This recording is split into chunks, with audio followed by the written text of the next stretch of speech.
Assalamualaikum warahmatullahi wabarakatuh. Kami dari kelompok 6 ingin mempresentasikan hasil diskusi kami yang berjudul Etika dalam Komunikasi dengan beranggotakan saya Putri Husnul Khotimah, yang rekan saya Amelia Fathia Husna, Anissa Meiza, dan Nadila Aprilia. Baik, di sini langsung saja kami akan mempresentasikan hasil diskusi kami. Baiklah, saya akan menjelaskan tentang latar belakang, yaitu komunikasi merupakan aspek fundamental dalam kehidupan manusia yang berfungsi sebagai alat untuk menyampaikan informasi, membangun hubungan, dan memfasilitasi berbagai interaksi sosial. Namun, dalam praktiknya, komunikasi tidak selalu berjalan mulus dan seringkali menimbulkan berbagai permasalahan, terutama terkait dengan etika. Etika dalam komunikasi mengacu pada prinsip-prinsip moral yang mengatur bagaimana informasi disampaikan dan diterima, serta bagaimana para pelaku komunikasi berinteraksi satu sama lain. Dalam era digital ini, di mana informasi dapat menyebar dengan sangat cepat dan luas, pentingnya etika dalam komunikasi semakin menonjol. 1. Pengertian etika. Menurut para ahli, menurut Profesor Dr. Frans Magnus Suseno, ilmu yang mencari orientasi atau ilmu yang memberikan arah dan pijakan dalam tindakan manusia.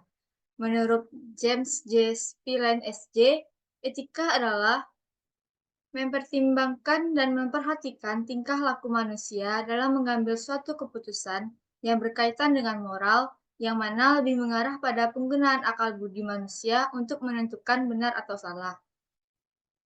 Menurut Mariani dan Ludikdo, seperangkat norma, aturan, atau pedoman yang mengatur segala perilaku manusia, baik yang harus dilakukan dan yang harus ditinggalkan, yang dianut oleh sekelompok masyarakat. Selanjutnya, etika dan moral.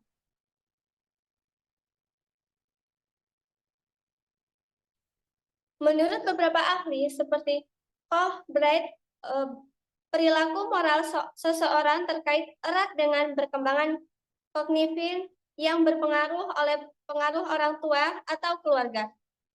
Berpendapat bahwa tingkat perkembangan moral seseorang sangat terkait dengan tingkat kecerdasan. Pemahaman tentang dengan tingkat kecerdasan, pemahaman tentang aspek moral terhadap standar moral yang lebih tinggi, serta kemampuan individu dalam memahami nilai-nilai dalam kehidupan. Oleh karena itu, perkembangan moral juga dapat dipengaruhi oleh budaya. Dengan kata lain, perkembangan tingkat pertimbangan moral seseorang sangat dipengaruhi oleh faktor-faktor seperti integrasi, pemahaman moral, harapan akan standar moral yang lebih tinggi, dan kemampuan individu dalam memahami nilai-nilai dalam kehidupan. Selanjutnya, level etika. Tingkat level etika memiliki 3. Yang pertama, etika deskriptif. Yang kedua, etika normatif. Yang ketiga, metaetika atau meta kata meta. Selanjutnya, etika dan komunikasi. Aspek etika komunikasi ada 5, yaitu 1. Kerahasiaan dan privasi, 2. Kebijakan bahasa, 3. Kontak mata dan dengar, 4. Jujur dan adil, dan 5. Penerimaan pendapatan. Fungsi etika komunikasi.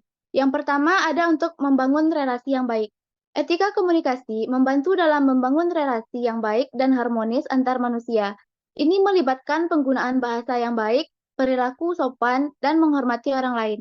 Yang kedua, ada untuk menjaga kualitas komunikasi. Etika komunikasi memandu dalam menjalin komunikasi yang efektif dan mudah dimengerti oleh kedua belah pihak. Ini penting untuk menyampaikan dan menerima pesan dengan benar. Lalu manfaat etika.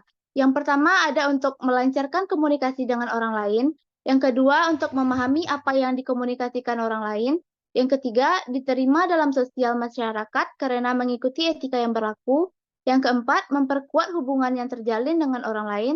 Yang kelima pesan yang disampaikan dapat diterima dengan lebih baik. Yang keenam dihargai orang lain karena kita menghargai mereka juga. Dan yang ketujuh tidak bertindak sembarangan dan seenaknya dalam berkomunikasi.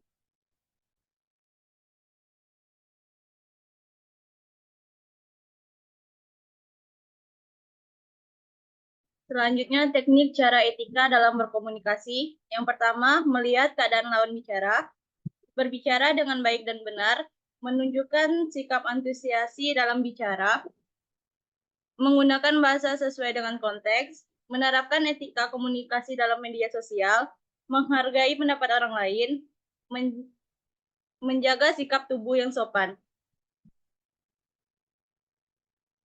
Selanjutnya, kesimpulan.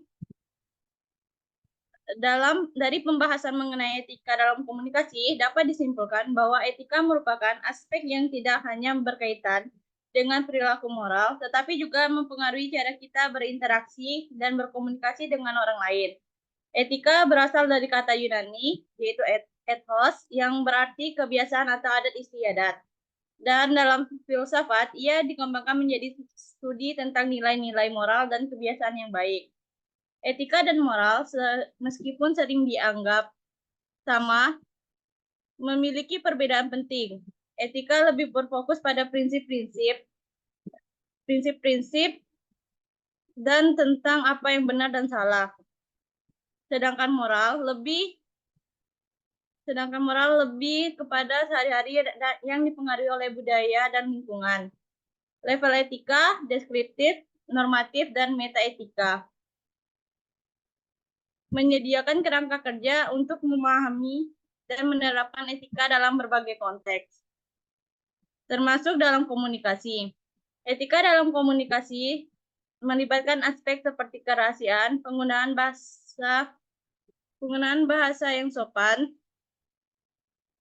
penerimaan pendapat orang lain, teknik-teknik etika dalam berkomunikasi seperti berbicara dan jujur, menunjukkan antusiasme dan menghargai pendapat orang lain yang sangat penting untuk membangun hubungan yang sehat dan efektif. Demikian hasil presentasi kami akhiri. Assalamualaikum warahmatullahi wabarakatuh.